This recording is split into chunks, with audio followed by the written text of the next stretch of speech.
a wide range of issues, but I want to talk to you about 5 key elements. First, we will raise the minimum wage to $15 an hour, the largest increase in our province's history. Right now, 10% of workers in our province earn the minimum wage of $11.40. 30% earn less than $15 an hour. That's millions of people, many of them supporting a family on a wage that just doesn't go far enough. They're raising children. They're saving up for their education. They're wondering if they'll ever be able to get ahead on the monthly budget, let alone own a home. Increasing the minimum wage will make a world of difference in millions of lives.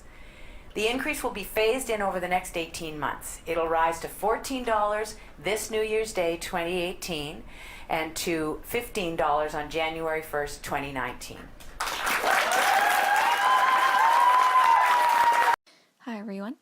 As you can tell by the video of Premier Kathleen Wynne, today we will be discussing the impact of minimum wages. We will first be discussing the current minimum wage policies, followed by the effects of a minimum wage, and lastly, we will conclude this video with policy recommendations that we believe will help to minimize the associated negative impacts. As mentioned in the beginning of the video, there is a current policy in Ontario that will be introducing a minimum wage hike from $11.40 an hour to $15 an hour. This implementation will gradually be phased in over 2 parts, as we expect to see this policy in place at the beginning of January 1st, 2018, where minimum wages will increase to $14 an hour, and then to $15 an hour in January 1st, 2019. Premier Kathleen's objective is to ensure that low-income workers receive equal pay for equal work. This is also an opportunity that will assist in providing this workers group with more income in order to accommodate to the rising cost of living. However, based on conducted studies of economists, they believe that the positive effects of a minimum wage hike will not outweigh the associated negative effects. According to the economists at the Federal Reserve Board and the University of California, the majority of empirical research shows that a higher minimum wage reduces employment for the least skilled workers while having little to no effect on poverty rates. This is because when minimum wage is low relative to the median wage, which is the midpoint in the hourly wage where half of the workers earn above this point and half below, the resulting effects of jobs will be small. However, as the minimum wage increases relative to the median wage, it affects more and more workers and the negative economic effects become more severe. Currently, as of April 2017, Canada's median wage is $22.12 an hour.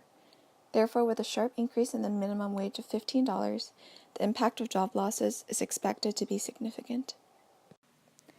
According to research conducted at the University of Washington, when Seattle had increased the minimum wage to $13 an hour, it resulted in employers substantially cutting back on low-paying jobs. Even though average pay went up for people at the bottom, there was less work, so they eventually became worse off overall. There are, however, benefits to implementing a minimum wage policy. By implementing a minimum wage or increasing minimum wages, we can expect an increase in consumption levels of those in lower income brackets, therefore stimulating the economy. Tax burdens will also be reduced since the need for public assistance will be lowered, and generally, minimum wage policies aid in decreasing income inequality. On the contrary, the negative effects of a minimum wage policy will result in an increase in prices of goods for everyone in order to subsidize the increase in costs of outputs. In addition, most businesses will try to reduce the number of workers to save on expenses. This will undoubtedly result in a decrease in employment level and makes it much more difficult for workers to find jobs.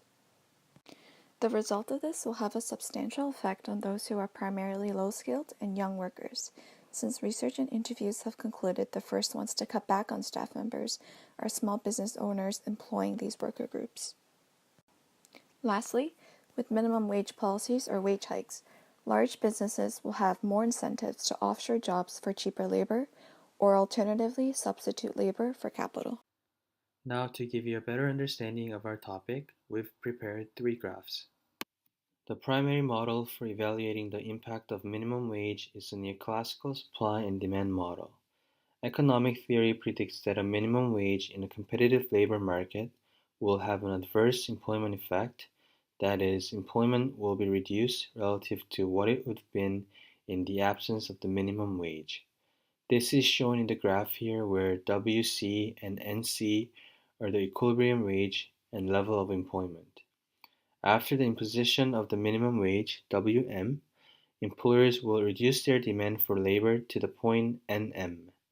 Therefore, NC minus NM is the adverse employment effect associated with the minimum wage. On top of that, NC minus NM workers should not be employed because of the minimum wage. An additional NS minus NC workers would be willing to work in this sector because the minimum wage is higher than the previous prevailing wage.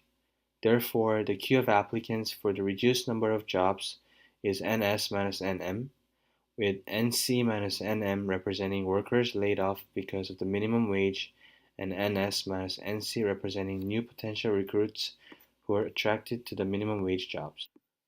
But how do firms react to increasing minimum wage? Firstly, the wage increase shifts up the firm's marginal cost curves. In a perfectly competitive industry, each firm reduces output, which raises the market price of the product. In the new equilibrium, the output of each firm and total output are lower than the original equilibrium. The monopolist responds to the increase in cost by raising the product price and reducing output. The analysis of the intermediate market structures, such as monopolistic competition and oligopoly, is similar. In general, all things being equal, an increase in costs leads to an increase in the product price and a reduction in output. As we learned in class, both scale and substitution effects occur when wage increases. This graph tells us how the wage increase from W0 to W1 can be differentiated into two parts. The negative substitution effect occurs as the firm substitutes cheaper capital for the more expensive labor, therefore reducing the quantity of labor demanded. When labor is a normal input, the negative scale effect occurs as a wage increase leads to a higher marginal cost of production that in turn reduces the firm's optimal output and therefore drive demand for labor. Therefore, the scale and substitution effects reinforce each other to lead to an ambiguously inverse relationship between wages and the firm's demand for labor. The scale effect can be isolated by hypothetically forcing the firm to continue producing Q0. This is illustrated by the hypothetical isocost line that is parallel to the new isocost, which is W1 over R0, but tangent to the original isoquant Q0 at ES. The only difference between ES and E1 is the scale of operation of the firm, since the relative price of labor and capital are the same. That is, both are W1 over R0. Therefore, NS to N1 can be thought of as a scale effect, the reduction in employment that comes about to the extent that the firm reduces its output in response to the wage increase. In general, an increase in the wage may cause the firm to employ more or less capital. We are now going to move on to potential recommendations. The first recommendation we have is the implementation of a sub-minimum wage. Defined by the U.S. government, a sub-minimum wage refers to a wage paid less than it was actually given as minimum wage. The Fair Labor Standards Act provides that sub-minimum wages to be paid to 1. Student learners, 2. Full-time students employed by retail or service establishments, agriculture, or institutions of higher education, and 3. Physically and mentally disabled persons whose productive capacity is being impaired. Now, sub-minimum wage will help reduce the effects of the sudden wage hike. This will allow small businesses operating in the retail and food industry to employ low-skilled jobs at a wage more in line, while jobs that require higher skill levels to be paid the required minimum at the least. This will allow the group of people who would be unemployed with the wage hike a chance to be employed, and this has allowed the small businesses paying them not to either reduce their hours or fire them, but keep them as a hired working employee. Two ways. The first way is sending out a PSA letting consumers know that it is beneficial to the economy if you support a business that hires all local or domestic employees. The second way is having a special club or group of businesses in which the requirement to get in is having all local or domestic employees, in which the government will then support and advertise the group so consumers know exactly what businesses are hiring all domestic employees. The hopes of this program is so that more companies will actually hire Canadian workers and reduce outsourcing. Overall, the hope of this program is to let consumers be aware which companies are hiring local employees and to support them so they don't look to outsourcing the work to other countries.